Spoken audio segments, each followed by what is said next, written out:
Welcome to Service Headline News. I am Marty Smith. And I'm Eric Perrott. And we're here to bring you the latest headlines and updates pertinent to all servicemen and women. So sit back, get informed, and maybe have a laugh as the Swearing In Podcast presents Service Headline News. Eric, how was your week? We are back, sir. It was good. Got to watch my 7-year-old play tackle football, man. Wow. I didn't know what age they're allowing that now. It's funny. I don't even call it football. I call it bumper football because they bump into each other. But, man, it's fun to watch. They're having a great time. The equipment they're wearing weighs more than they do, so they can barely run. Right. Do they have equipment for them, or do you have to purchase? No, they provide all the helmets, but you do have to purchase the pants with the girdle and some of the pads. Oh, man. Yeah. I mean, I guess that's better than when I played Bantam football and everything was worn God knows how many times and sweaty, and you had to make a new belt to keep it up and right. Stitch up the holes for the pads because they've been so old they've torn open. Yeah, it's funny. I really enjoyed watching my son play when he was younger, and now getting to see my grandson do it all over again. It's really good. So a lot of fun.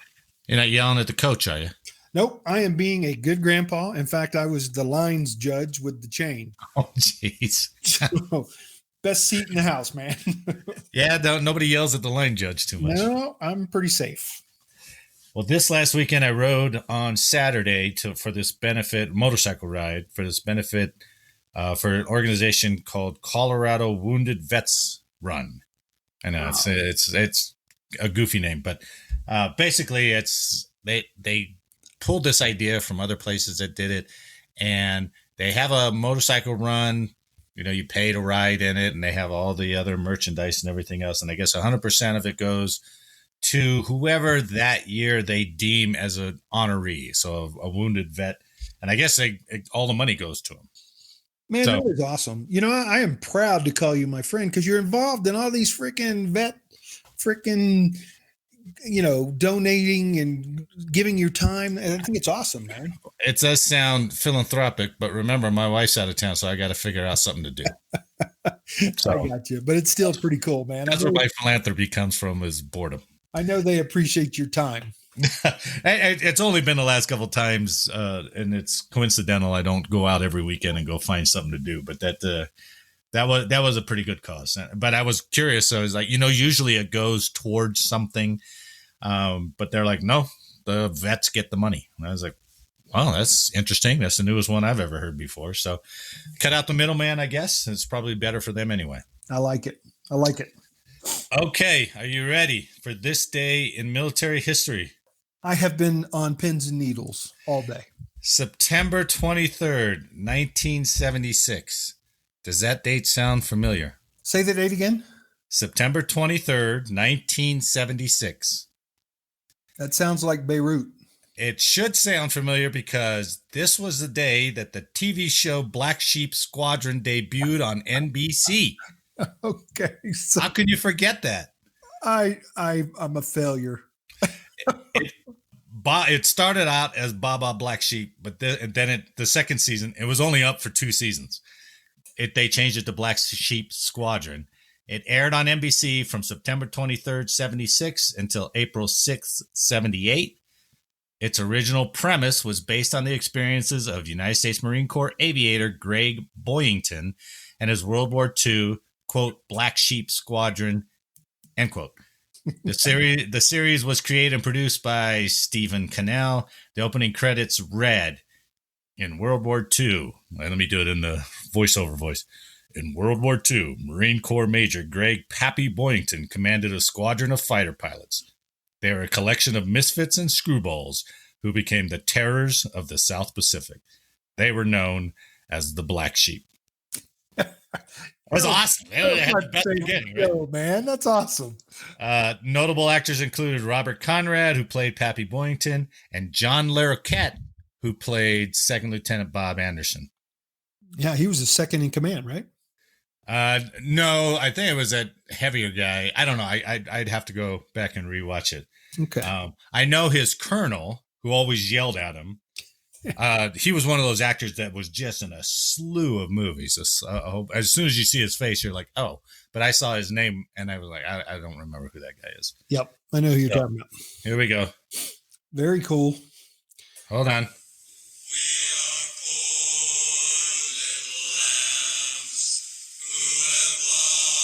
Undoubtedly one of the better beginnings of a TV series. No doubt.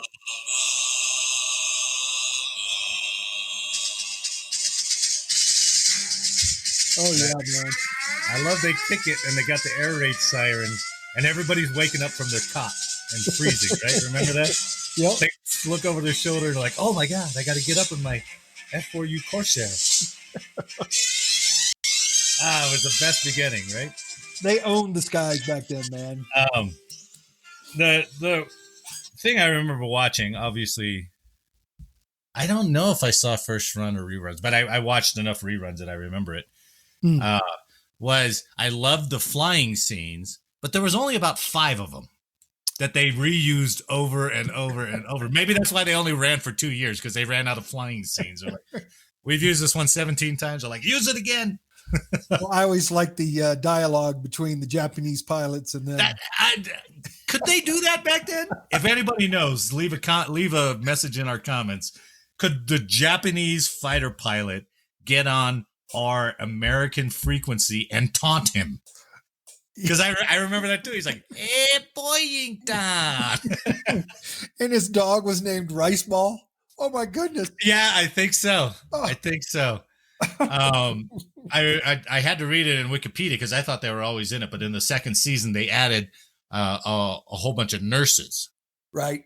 I remember seeing the nurses, but I didn't remember they added them in the second season. They're probably like, oh, we need more ratings. Let's put some nurses out there.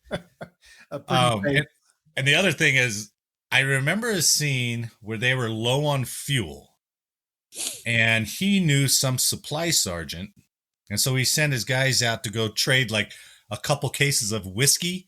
Yep. And got all this fighter plane fuel. I mean, I know I'm sure on a certain scale that happened back then in the unregulated military. Oh, especially how they get whiskey in? Especially during the war.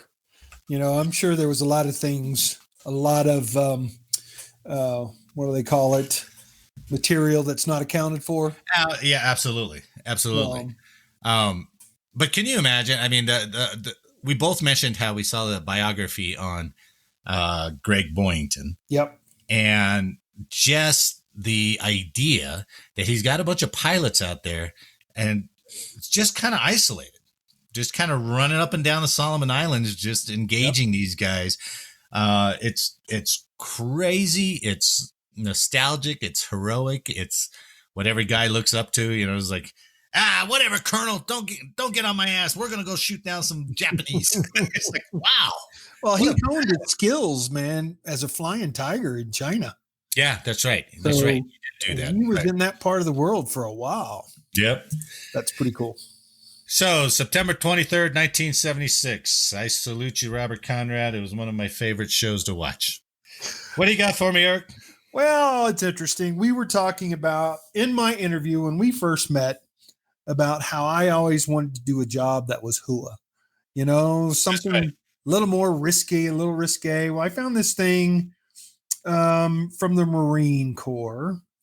And the Marines identified what they believe, not any outsider, but what the Marines believe to be the 12 coolest and best jobs in the Marine Corps.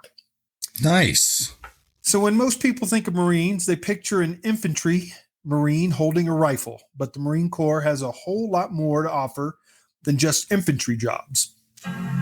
With more than 180 military occupational specialties, the Marine Corps offers everything from aviation to intelligence to special ops. And I didn't really understand that it was that broad when I first read this thing. Yeah. So with so many jobs to choose from, potential recruits can be overwhelmed by all the possibilities. Getting advice from former Marines on the coolest or best jobs in the Marines can be difficult or even misleading because the term best and cool are highly subjective. But here are the 12 coolest jobs according to the Marines. The first the combat engineer. Huh? What they do. The easier question is to answer, what don't they do? Combat engineers are considered jack of all trades, but specializing in explosives utilization and recovery, as well as construction and destruction of structures. Engineers are problem solvers, but don't let society's depiction of a nerd with a calculator and a pocket protector fool you. Combat engineers often are fighting on the front lines with infantry counterparts. A busy day in the life of a combat engineer might include building a bunker, making and placing breaching charges, clearing an enemy house, sweeping for improvised explosive devices, designing and implementing defense in depth, creating multiple layers of obstacles to protect a base or fighting position, and building bridges. So that's the first one. Pretty cool. I always thought it was kind of interesting that engineers are the one job where they can build something and then they can blow it up. Right? It's almost like you're like, hey, we want to train you to be a infantryman medic. So everybody you shoot, we need you to go run up on them and save them. Right. So the next one, a scout sniper. This is something that I went, oh my gosh, that is so hooah, until I start low crawling and you have to stay there for the next 3 days. That's right. Not so cool. So a scout sniper, what they do. Marine scout snipers are renowned as some of the best snipers in the world due to their extensive training in observation, fieldcraft, and long-range precision shooting. Marine snipers are the eyes and ears of the battalion commander. They often are the first to be sent in behind enemy lines to scout enemy encampments, movements, weapon systems, and route selections. They then pass this intel back to their command to be implemented into the battle plan. Although scout snipers are best known for the ability to engage targets while remaining nearly invisible, this is actually only about 10% of the job. That said, scout snipers do get an unparalleled amount of trigger time. Cool job to have. Tough. I think it's a cool job as long as you're in, but as soon as you get out, the government's going to come after you. Oh, somebody's going to want your skills for sure. No, the government's going to want to eliminate you. I mean, that's what Mark Wahlberg taught me. I got you. Right. This next position is going to surprise you. Dog handler. What they do. You and your furry battle buddy will be tasked with a large assortment of missions across the globe, but in all reality, most of these tasks will include something to do with the detection of munitions, explosive devices, or illegal narcotics. Many of our brave servicemen and women have been served by a military working dog alerting the squad to the presence of IEDs. Of course, there may be other roles you and your canine may assume, such as the detection of living humans and destroyed buildings, aiding in the clearance and security of a suspected room or space, or using your canine as a weapon of self-defense against an assailant. Pretty cool. Yeah, that's pretty cool. I couldn't work with the dogs because I'm allergic. How about that? Job's not for me. The next position is one we are all very familiar with. It's the rifleman.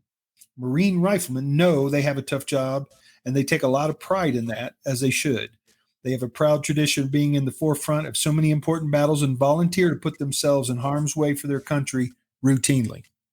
That's the job I thought I was going to go into when I wanted to join the military. The next position is the recon Marine. What they do. Recon Marines are highly trained infantry Marines capable of operating independently behind enemy lines. They are tasked with the assignment of providing commanders with information on their area of operation. Recon Marines gather intelligence and paint a picture of what the battlefield looks like. They conduct land reconnaissance, amphibious reconnaissance, boat operations, and small unit raids. Once someone qualifies as a recon Marine, they likely will have the opportunity to attend many other advanced schools, including Marine Scout Sniper Training, Army Airborne School, Army Pathfinder course, and many others. That is a tough school. Yeah. I mean, look at Clint Eastwood is the one who turned me on to the Recon Marines. Yeah. I never even knew they were around until that damn movie. The next one, of course, explosive ordnance. This next one won't surprise you. The next one is machine gunner. What they do. Machine gunners are maybe the proudest MOS within the infantry. It's hard to find a former Marine machine gunner that does have the numbers 03, does not have the numbers 0331 tattooed down their tricep or across their chest. So this next career is Marine Raiders. Have you ever heard of that? I heard of Raiders, but I thought that was way back in World War II days. No, this is an MOS. It's 0372. We've already talked about Recon Marines, but what many people don't know is that there is another elite unit within the Marine Corps known as Marine Raiders.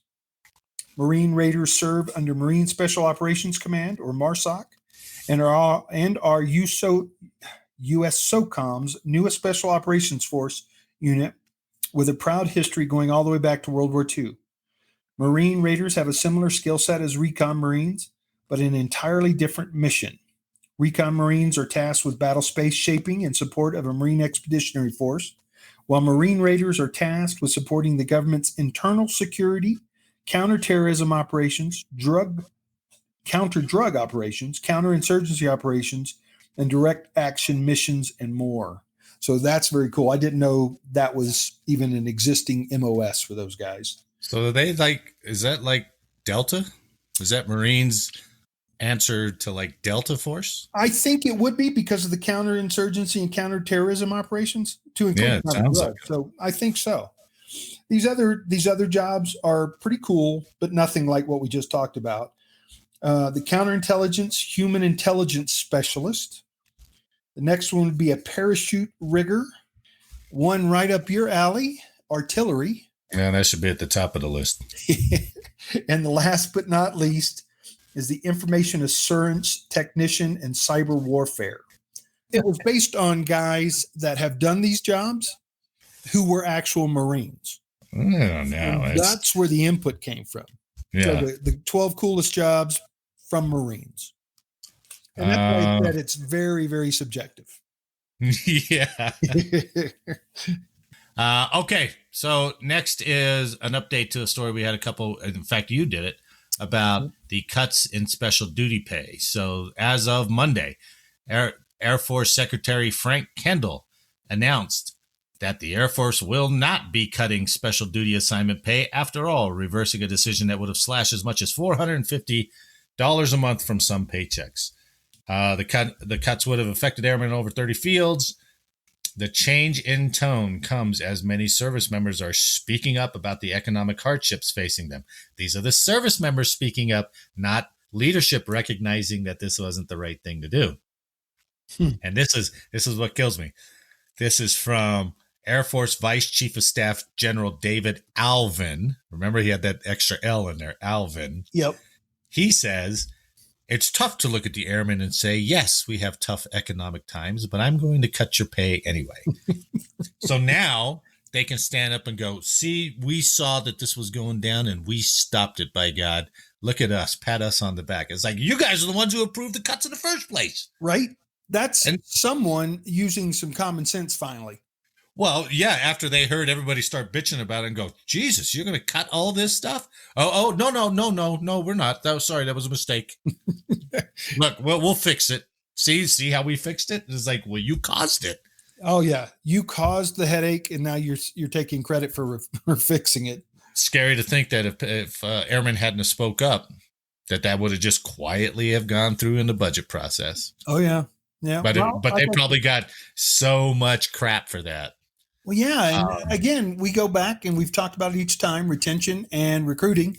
Right. If you're gonna cut it all away. Nobody's gonna come in. They've already talked about the voluntary force who's dwindling, and it's going to cause problems in the future. But these guys recognize the hardships, and so we're not going to do that after all. It's like, good job, guys. Well done. You almost got your ass bit by it. So it would have bit them hard. Okay, this story's a couple weeks old, and it is from Pranchu Verma from the Washington Post on September 10th, 2022, and the Army has created a new suit, which is kind of misleading. I'll explain that in a second. The headline says, "Move over Iron Man. The Army has a new suit to solve soldier back pain." And so when you see that headline, you're like, whoa, they got some mechanics going into it? No, they don't have anything like that. So what the Army did was they created a lightweight wearable harness to help with back pain, and it's basically for like supply guys.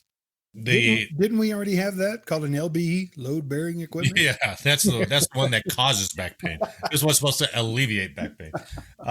So in the harness, it does go around your chest, and it has some straps coming down the back, and then you have like these cuffs that go around your thighs, and then the straps in the back attached to these. So the nearest I can get, because I researched it a little bit, is that I think there's some elastic in the straps. So when you bend, it stretches and it helps you to bring up whatever load. It helps you to get back straight again. So I think that's what it does. But the story goes to say the Army initially tried to create a full exoskeleton suit. Said this engineer, Carl Zellick, associate professor of mechanical engineering at Vanderbilt University. He said they had these full-body robotic systems that helped to do everything, but ultimately effectively did nothing because they were too bulky and heavy and complex and costly. The new suit, which weighs just 3 pounds, is a soft harness that soldiers strap around their shoulders and legs. And this is misleading because it says soldiers can press a button on the suit by their left shoulder, which activates the straps running along their back to help ease the burden. I looked it up. There's no button. It's all passive. It's all a passive system. Okay. It's called the Soldier Assistive Bionic Exosuit for Resupply. Wow. Or SABER, SABER. I wonder what the cost of one of those are. Well, it's developed by the U.S. Army and Vanderbilt University, and I think is under that Pathfinder project where they're taking good ideas and trying to develop them. Says it'll be deployed in the field in 2023, and they have given this project over to a corporation called HeroWare that will manufacture the device. So they just got a huge contract to do it. And if you go out to HeroWare.com, you can see this Saber suit that's out there. And like I said, it's mostly a harness. It's kind of cool. It's a good idea. I don't know how many they're going to make, how many are going to be out there, but hopefully it'll save some back pain and ultimately probably save the VA some money. What do you got now? I have some, it's information you would think would start to happen. We're not in the century of the Jeffersons yet, but we're moving that way. Oh, we started using, UAVs, the Predator. And the Jeffersons. Yeah, the Jeffersons. You mean moving up to the east side? No, did I said the Jeffersons? I meant no. The Jetsons? The Jetsons. That's what I meant. The Jetsons, not Jeffersons. But AI and military artificial intelligence is becoming more and more real. And I found this thing that talked about some of the most powered military robots in 2022 today. And I thought it was really cool. So the article starts, the way wars are fought has changed exponentially since World War II. Undetectable drones, ballistic missiles, which can be launched from thousands of kilometers to the enemy's territories, or be it the terrorists who have blended in the place you are right now. The lethality has increased significantly. Man, that was a hard sentence, I got to tell you. That was a tough one. Whew. The budget required to keep up with the advancing technologies has also increased considerably. Recruiting a soldier cost $15,000, and treating an injured soldier cost around $2 million a year. Can there be any reduction in those costs by using AI? And that's why AI is becoming the next new thing. If robots are used to fight wars, the quicker, more robust, and more accurate robots will determine the winners. Defining objects that are unfamiliar to the robots is one of the most challenging tasks. The soldier variables used and considered contextual conflict constructs are paralinguist, demographic, visual, and psychological variables. So what they're talking about there is all the things that you have to teach this AI to do and understand its job. Those paralinguist, demographic, visual, and psychological variables are the toughest to teach. So here are the ethics of using robots in combats. Some of the pros of using robots are Robots can make sacrifices themselves when needed. Much accurate, quick, and can do tasks effectively. No emotions, so they can do tasks without fear and other emotions. Better decision making in stressful times. Analyze information way faster. Fast and cheap to maintain. And above factors lead to an increased chance of winning. Those are the pros. Here are some of the cons. Who is to blame if something goes wrong, like it performs unethical actions on its own? Countries with advanced robotic tech will have an advantage and will be undefeatable. Robots may harm innocent civilians as they can't differentiate. Wrong hands getting hold of advanced tech will be a disaster. The possibility that the robots may go rogue. So think about anytime you think about an AI gaining consciousness, Who wrote this article? This is crazy. It's real, man. Just like the Terminator, when they, Skynet developed consciousness and tried to destroy all the humans. It's like every robot movie that Hollywood ever makes. iRobot. Well, this is why I said the Jetsons, man. We are getting closer. If robots are ever used in warfare, then it should be made sure that the ultimate control is with humans no matter what. The ethical side of using robots in warfare is always debatable, and it is hard to reach a particular conclusion. Last but not least, I just wanted to give you some examples of robots that are on the job right now and are being effective. All right. So the first one is called MUT, Multi-Utility Tactical Transport. MUT accompanies the soldiers and carries equipment that eases travel while traveling on foot in difficult terrains. It can carry 1,200 pounds of weight and provide up to 3,000 watts of power and travel 60 miles on a single field. That's MUT. The next one is RISE. RISE is a climbing robot by Boston Robotics, has micro-clawed feet that allow it to defy scale, roughly surfaces, including walls, fences, and trees. The RISE project aims to build a bio-inspired climbing robot with the unusual ability to walk on land and climb vertical terrain. That's pretty cool. Listen to this one. This next one is called Dogo. Dogo has a 9mm Glock pistol, equipped tactical combat robot named Dogo. He was developed to function as a watchdog for soldiers in battle. This robot, created by General Robotics, is the terrestrial version of the common combat drone. The most intriguing aspect of Dogo is that a fully armed commando can carry it in one hand while it only weighs about 26 pounds. How about that thing? What's it look like? Well, it says for more details, get here, and I didn't see a picture of it.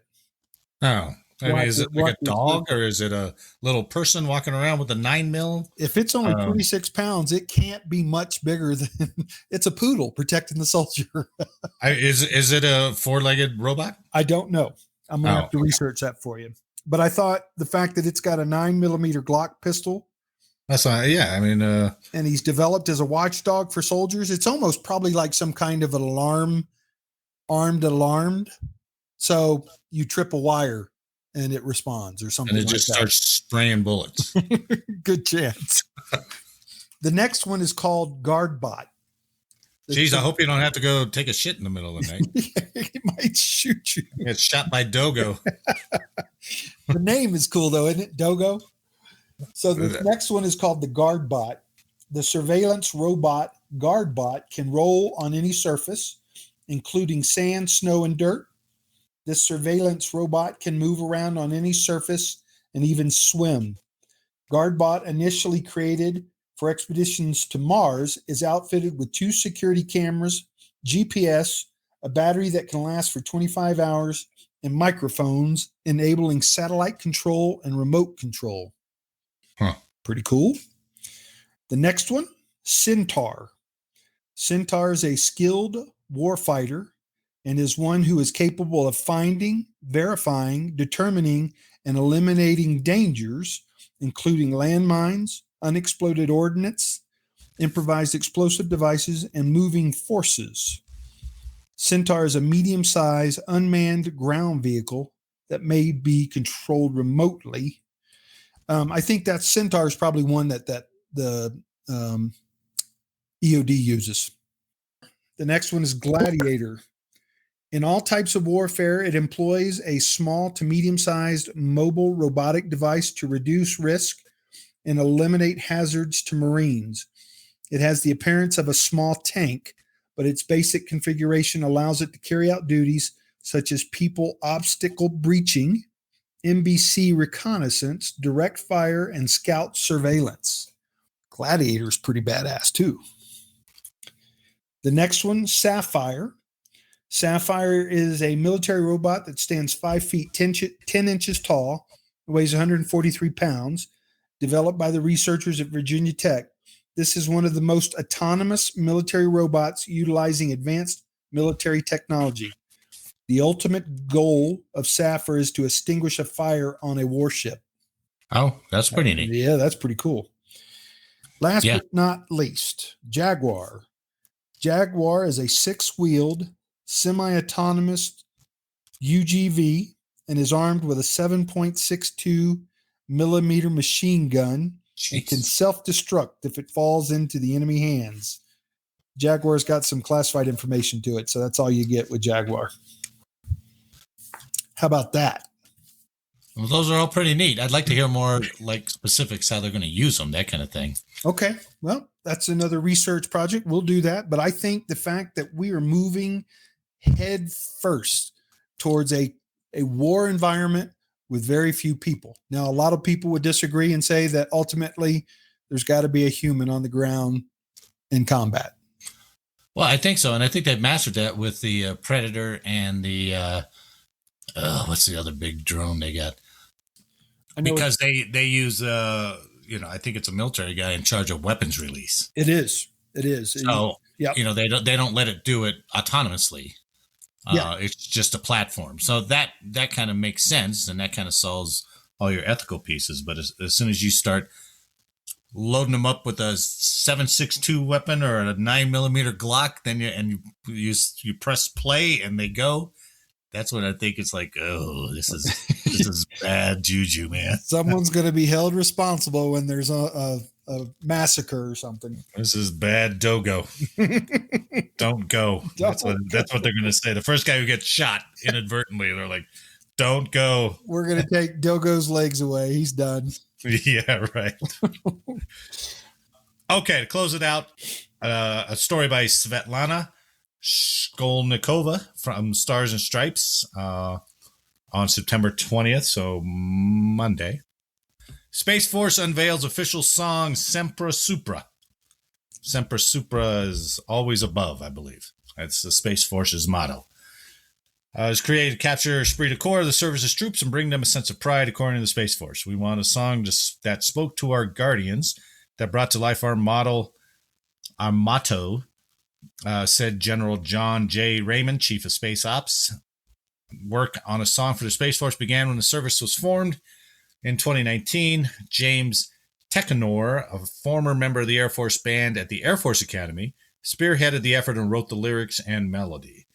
Once he created the foundation for the song, the chief musician of the Coast Guard, Sean Nelson, stepped in to provide harmony and orchestration. So he wrote the music. This James Tekenor wrote the words. The Coast Guard Sean Nelson guy who wrote the music plays trombone in the Coast Guard band and is a staff arranger. He added more than 30 instrument parts to the song, which the Coast Guard band then recorded. The Space Force spent months developing and revising the music with the band before picking the final version of Semper Supra. Is it just me, or is it odd that the Space Force's new song was recorded by the Coast Guard band? To me, it's all odd.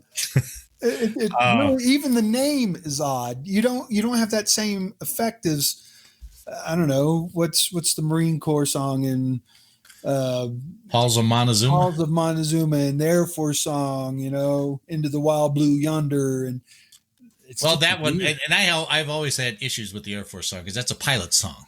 but they make everybody in the Air Force sing it. That's true. It's like, well, I'm not off going into the wild blue yonder. Why? My machine guns aren't blazing. But I get that versus Semper Supra. I don't. And the Army song is actually from, it was an old field artillery song. As the caissons go rolling along, caisson was a wagon that carried all the ammo. Yep. So I guess in light of that history, I guess it's not that odd that a Coast Guard band recorded the Space Force song. So okay, I'm biting. The lyrics are, "We're the mighty watchful eye, guardians beyond the blue, the invisible front line, war fighters brave and true. Boldly reaching into space, there's no limit to our sky. Standing guard both night and day, we're the Space Force from on high." Not bad. I don't have a problem with that. This sounds. The verbiage is a lot better than the title. Here's the song. It's only 45 seconds.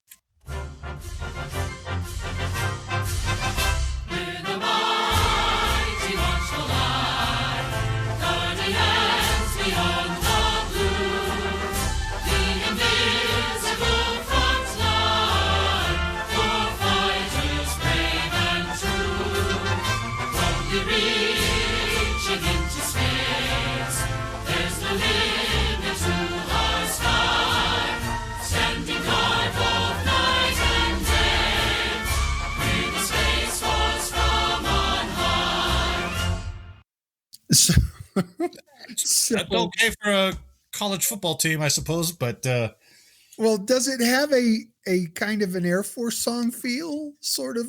Well, I mean they all do. They're all marches, right? And I remember being at the end of the war in the Pacific ceremony out at Schofield Barracks, where the band was playing every service's marching cadence, and they're all marching songs. So I get that that's a marching song, but it just would have seemed like they had a chance, especially with all the youth and all the cutting edge stuff that Space Force is doing, that maybe they should have, used a little more synthesizers to it, a little bit more Laser Floyd type of music, that would have been pretty cool. Because then the Space Force guys would have like, check out our song, man. It's badass. And maybe a better title. One that I could pronounce. I don't know. But that's the Space Force's new song, and good on them. Good on them. Okay, this ends this week of Service Headline News. On behalf of Mess Sergeant Parada, I'd like to thank you for listening today. I hope you enjoyed the show, and if you did, please leave a like and share the podcast with someone else. Let us know how we did in the comments, and as always, make sure to download the next episode for more Service Headline News. Eric, I'll see you next week. Thanks, Marty, and for all of our listeners, be safe and have a great week.